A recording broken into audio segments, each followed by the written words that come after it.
tayo to BGC. 1 hour away lang naman to. Kaya subukan natin yung hype na scooter sa SOCMED. Meron nga pala ida-download na apps mga Nasnip na kung saan ito nyo makikita yung pinakamalapit sa inyo yung scooter or e-bike.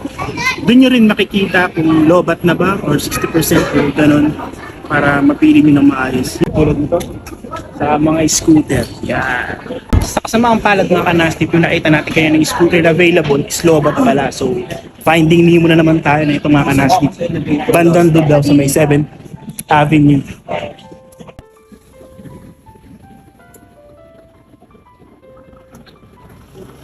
More than 20 minutes na tayo naghahanap mga Nasnip ng mga available na scooter. Pero as of now, wala pa din. Para rin pala dito nagpo-Pokemon Go, no? Ito yung apps mga kanasnip. Magtatap up lang kayo ng 300 via GCash or bank and makikita nyo na dito kung saang area may mga nakapark na e-bike and scooters. Kaso lang minsan available pa sa apps pero pag pinuntahan mo it's either hindi gumagana, lowbat or may ibang nag-access na kaya lilipat ka talaga sa iba. Ito naman yung isang naispata natin na malapit kanina pero nag-error hindi gumagana. Yo, may mga new challenger naman tayo mga Nasnip. Kaya galing pa yan sa malayong ibayan ng mundo mga Nasnip. Ligo rin silang makatagpo ng scooter dito. Para ka nga naghaharap ng Pokemon Go sa sobrang hirap, sobrang rare. So mag-aantay na naman tayo dito na mag-park o malobat o mag-time. Take a risk kaysa umuwi. Post 1 hour na kami naghahanap. Eto, nakita kaming tatlo, ganun pa din, lowbat. So maghahanap na naman kami nito kung saan lupalot ng BGC. Expectation versus reality talaga mga men. Lumipat nga kami ng 5th Ave at may mga magtutropa na nga na nag-park ng scooter nila. Finally mga kanasnip, makakasokbo na rin tayo.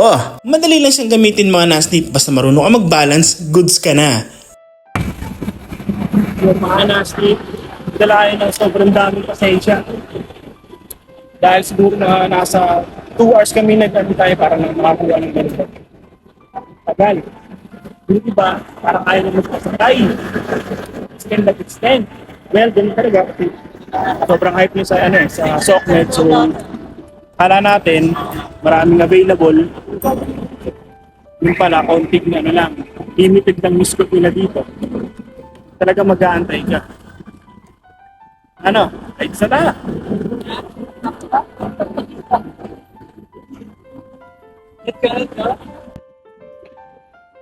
Bawal nga pala dito yung nag-aangkas. Kaya kung may nakikita kayo sa SOCMED, huwag nyo na gayahin kung ayaw nyo mabulyawan ng mga super gwapo natin na security guard. Hindi lahat sa social media kailangan nating pamarisan. For your safety purposes na din. Bawal din ito sa sidewalk. Kaya mamaya, lalabas tayo pag nakuha na natin ang tama. Buti na nga lang at may dala tayong ekstrang damit dahil nga sa mahigit 2 hours tayo nag-antay at paikot-ikot ay namawis tayo ng sobra. At ang rate naman nila ay 45 pesos per 10 minutes. Depende sa inyo kung gaano nyo katagal gagamitin yung tinap up nyo na 300 pesos. Pwede mo na nga rin parang ikutin ang buong BGC gamit ang mga scooters at e-bike nila. Diba? Less hassle.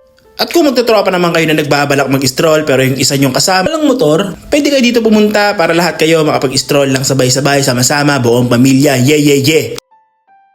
You know, sinusubukan ko nga ng tricks dito, putok ulo mga Nasnip. Ito nga lang pala yung na-consume natin na oras, 49 minutes and 51 seconds. Pumapatak lang naman siya ng 225 pesos. O diba sulit mga kanasnip?